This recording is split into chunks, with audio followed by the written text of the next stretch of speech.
ते त्याविषयी आणि मराठी भाषेविषयी सगळे अगदी मनापासून भरभरून बोलले.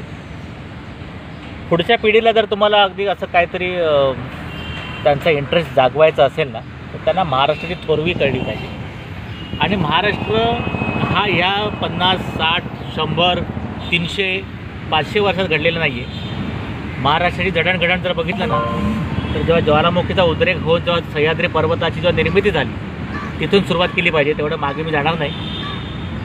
तरी पण तापी नदीच्या खोऱ्यामध्ये 3 लाख वर्षापूर्वीचा आदिमानवाचा सांगाडा सापडला.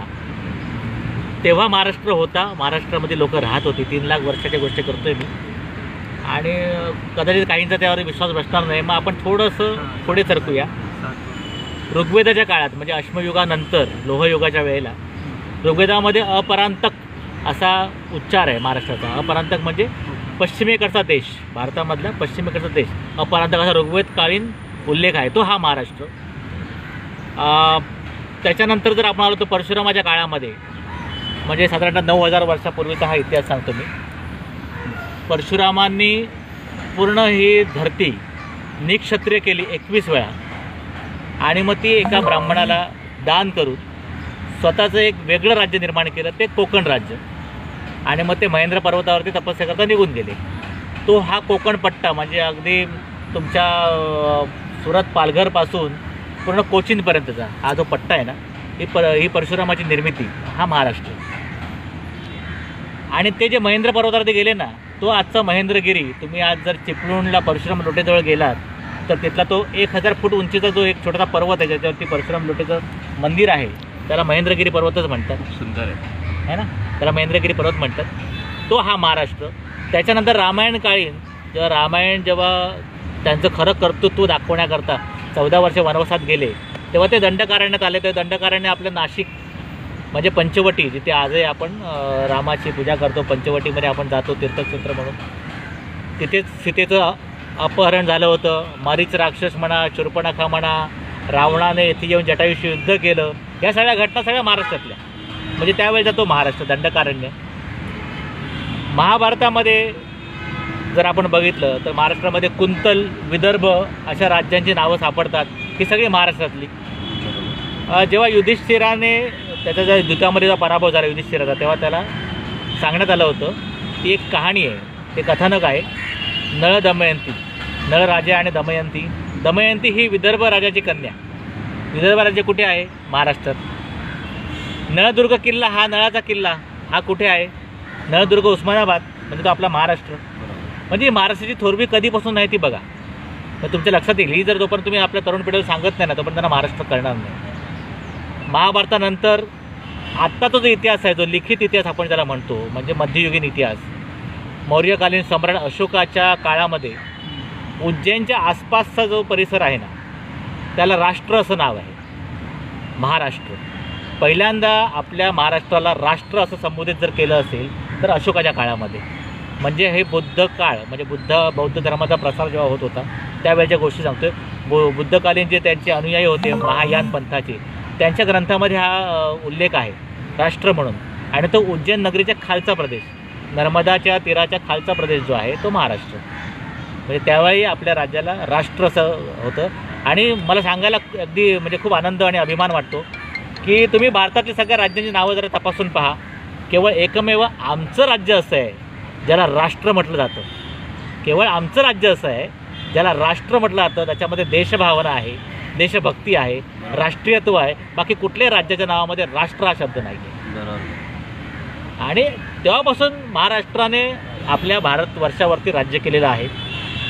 अगदी तुम्हाला मी सातकर्णी, सातवाहन ज्या युगातला मी तुम्हाला गोष्ट सांगतो की सातवाहनाच्या ह्याच्यामध्ये एक त्यांचा जो राजा होता शालिवाहन त्याचं नाव, त्याने खूप मोठा पराक्रम केला. शक आणि कुषाणांच्या ज्या होत होत्या स्वाऱ्या आपल्यावरती, म्हणजे आताचं युक्रेन, रशिया इथले शक आणि कुषण, यांचा बिमोड केला शालिवाहनाने. आणि त्यावेळेला जी लढाई झाली होती ती कुरुक्षेत्रात झाली होती. म्हणजे महाभारतकालीन पण कुरुक्षेत्र गाजलं, शालिवाहनच्या वेळेमध्ये पण कुरुक्षेत्र गाजलं, आणि नंतर पेशव्यांच्या पानिपतच्या वेळेला पण कुरुक्षेत्रच गाजलं. तर ते कुरुक्षेत्र महाराष्ट्रात ताब्यात होतं. शालिवाहन हा मराठी राजा, त्याची राजधानी ही प्रतिष्ठान म्हणजे आजचं पैठण, एकनाथ महाराजांचं पैठण, म्हणजे हा आपला मराठी राजा त्या शालिवाहनाने 1941 वर्ष अगोदर शकांचा पराभव केला. कुरुक्षेत्रात लढाई झाली होती आणि म्हणून तेव्हापासून आपण भारतीय कालगणना आहे ना ती शकेमध्ये आपण मोजतो. आज 1941 शके चालू आहे, म्हणजे त्या घटनेला 1941 वर्ष झाली. आणि म्हणजे 1941 वर्षापूर्वी मराठी राजा होता आणि म्हणून महाराष्ट्रही होता. मराठी भाषा ही एवढी जुनी आहे, सांगायचं एवढी जुनी आहे. आणि म्हणून मी तुम्हाला सांगतो की सातवाहनांचं जे राज्य आहे ना ते इसवी सन पूर्व 225 वर्ष आणि इसवी सनानंतर 225 वर्ष, 450 वर्ष सातवाहन शालिवाहन यांनी राज्य केलं आपल्यावरती. आणि हे मराठी राजा, भारतात सर्वात मोठं राज्य ह्यांचं. आणि तेव्हा त्यांची राष्ट्रभाषा होती ती महाराष्ट्रीय राष्ट्रभाषा, म्हणजे आताची मराठी राष्ट्रभाषा. म्हणजे मराठी राष्ट्रभाषा का असावी याचा हा धोरणात्मक मी मुद्दा मांडतो आहे की संपूर्ण भारतामध्ये मराठी ह्या राष्ट्रभाषेने जास्त वेळ काळ गाजवलेला आहे. त्यानंतर आपण पेशव्या काळात येऊच पुढे. आपण सातवाहनानंतर चालुक्य आले, यादव आले, राष्ट्रकूट आले, हे सगळे मराठी राजे यांनी भारतावरती राज्य केलं, कमीत कमी दक्षिण भारतावरती राज्य केलं. म्हणून मराठी राज्यांची थोरवी महाराष्ट्र आमचा तेव्हापासूनचा आहे. त्यानंतर अनेक वर्ष मुघलांच्या खाली आपलं होतं महाराष्ट्र. साधारणतः 400 वर्ष आपण मुघलांचं राज्य अनुभवलं. त्यावेळेला जर सर्वात पहिल्यांदी या यवनांविरोधात लढाई करून, चारी पातशाह्यांविरुद्ध लढाई करून, त्यांना चित करून जर कोणी स्वराज्याची स्थापना केली असेल तर तो आमचा मराठी राजा छत्रपती शिवाजी महाराज. अभिमानाने नाव घ्यावं असं हे नाव. आणि त्यानंतर मग तुम्हाला इतिहास माहिती आहे संभाजी महाराजांचा, पेशव्यांनी तर अगदी दिल्लीवरती राज्य केलं. पेशव्यांच्या भावाने राघोबा दादांनी अटकेपार झेंडे फडकवले. अटक कुठे आलं? आताच्या पाकिस्तानच्या पलीकडे, पेशावरच्या पलीकडे अफगाणिस्तानची बॉर्डर म्हणजे हिंदुकुश पर्वतावरती, तिथे आपला भगवा झेंडा लागलेला आहे मराठ्यांचा. ओरिसाला कटकपर्यंत राज्य होतं मराठ्यांचं. म्हणजे अख्खा भारत मराठी अधिपत्याखाली होता. म्हणून मला मराठीविषयी जास्त आत्मीयता वाटते. आणि हे मराठीचं जे माहिती आहे ही आपल्या पुढच्या पिढीला, तरुण पिढीला, लहान मुलांना लहानपणापासून जर शिकवली, शाळेमध्ये दाखवली तर मग त्यांना त्या मराठीविषयी आत्मीयता राहील, महाराष्ट्र राज्याचा अभिमान राहील. आणि मग ही माणसं मराठीकरता तळमळीने पेटून उठतील. म्हणून आपल्या प्रत्येक कार्यकर्त्याला ही कथा तुम्ही सांगा. मध्य प्रदेशची राज्यभाषा 1956पर्यंत मराठी होती. किती लोकांना माहिती आहे? 1956 म्हणजे आत्ता स्वातंत्र्यानंतर 1956पर्यंत मध्य प्रदेशची राज्यभाषा ही मराठी होती. आपण झोपलो आहे, निद्रिस्त आहोत, आपण मागणी नाही केली म्हणून मग हिंदी झाली. मध्य प्रदेशची भाषा हिंदी कधीच नाही. मध्य प्रदेशची भाषा जी आहे ती बुंदेली, बघेली, गोंड, अवधी आणि मराठी. आता या बाकीच्या भाषांना हिंदी थोडीशी जवळची वाटली म्हणून हिंदी थोडे सरकवली, नाहीतर मध्य प्रदेशची भाषा ही मराठी. मध्य प्रदेशमध्ये जास्तीत जास्त संख्येने मराठी भाषिक. मध्य प्रदेश राज्य कोणी केलं? होळकर मराठी सरदार, शिंदे मराठी सरदार, सुमित्रा महाजन आता ज्या आपल्या लोकसभेच्या अध्यक्षा होत्या मराठीच आहेत. थोडं आपण झाशी साईडला जाऊया. झाशीची राणी मराठी, नेवाळकर मराठी, आपल्या कोकणातले. झाशीची राणीचं बालपण पुण्यात गेलं, तांबे हे मराठी. बडोद्याचे गायकवाड मराठी, पवार मराठी. या सर्वांनी उत्तरेवरती राज्य केलेलं आहे. तेव्हा मराठी भाषा तेव्हा राष्ट्रभाषा होती ना. मराठ्यांच्या काळामध्ये राष्ट्रभाषा काय होती?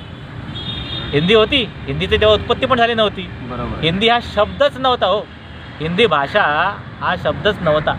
पेशव्यांच्या काळापर्यंत हिंदी भाषा शब्दप्रयोग सुरू झाला 150 वर्षापूर्वी. म्हणजे 1857च्या लढाईच्या वेळेला पण हिंदी भाषा हा शब्दप्रयोग नव्हता. मराठी भाषा होती. मात्र मराठी भाषेचा इतिहास मी तुम्हाला लेखी 2220 वर्षाचा लिहून देऊ शकतो. आणि म्हणून ठामपणे सांगतो की मराठी ही अभिजात दर्जाची भाषा आहे. हिंदी नवी, एकदम नवी. हिंदीला 125 वर्षाचा पण इतिहास नाही. तुम्हाला जर विचारलं मी हिंदीचा एखादा जुना साहित्यिक सांगा, लेखक सांगा, तर तुम्ही अधिकाधिक प्रेमचंद मुंशीपर्यंत पोहोचता. त्याच्या अगोदरची हिंदी कोणाला माहिती आहे का हो? हिंदीचा इतिहास कोणी सांगावा मला. मी माझा इतिहास सांगतो ना, ज्ञानेश्वरांचा. मराठीत ज्ञानेश्वरी लिहिली, 750 वर्ष झाली. त्याच्या आधी चांगदेव, 1400 वर्ष चांगदेवांचं आयुष्य सांगतात. म्हणजे किती वर्षातून असेल सुद्धा. त्याच्या आधी चक्रधर. त्याच्या आधी मी म्हटलं की बौद्धकालीन म्हणजे इसवी सनापूर्वी जे ग्रंथ लिहिले आहे त्याच्यामध्ये मराठीचा उल्लेख आहे ना. त्याच्यामध्ये उज्जैन हे महाराष्ट्र किंवा राष्ट्र या भाषेमध्ये हा उल्लेख आहे. आपली कारल्याची जेव्हा लेणी कोरली गेली पुण्याला लोणावळ्याच्या जवळ जे कारल्याची लेणी लागतात म्हणजे एकविरा देवी, लोक एकविरा म्हणतात, एकविरा आताची देवी, ही बुद्ध लेणी कोरण्याकरता पैसा लागला. हा पैसा दिला सोपाऱ्यातल्या धनिकाने, म्हणजे नाला सोपारा आताचं. म्हणजे हा मराठी भाषिकांचा इतिहास आहे. पण हा वारंवार लोकांना समजावून सांगितलं पाहिजे. हो, आपणच आपला गौरव नाही सांगितलं लोकांना कसं कळणार? लोकांना मराठी म्हणजे काय, मराठीचा मोठेपणा काय हा कळला पाहिजे. तर हा आपण स्वतःहून तो आपलं तोंड उघडून लोकांना सांगितलं पाहिजे.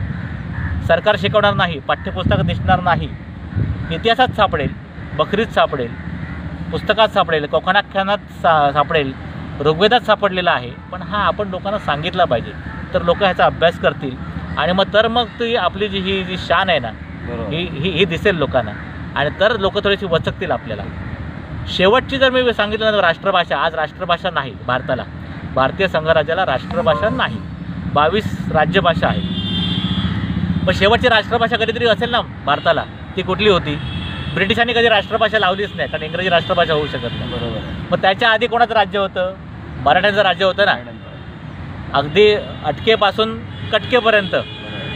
मराठीची राष्ट्रभाषा कुठली? हो, मराठीच ना. सगळं राज्यकारभार मराठीत होत होता ना. म्हणजे शेवटची राष्ट्रभाषा भारताची आहे ती मराठीच आहे, हे तुम्ही सांगा ना ठामपणे. मग आज राष्ट्रभाषा मराठी का नको?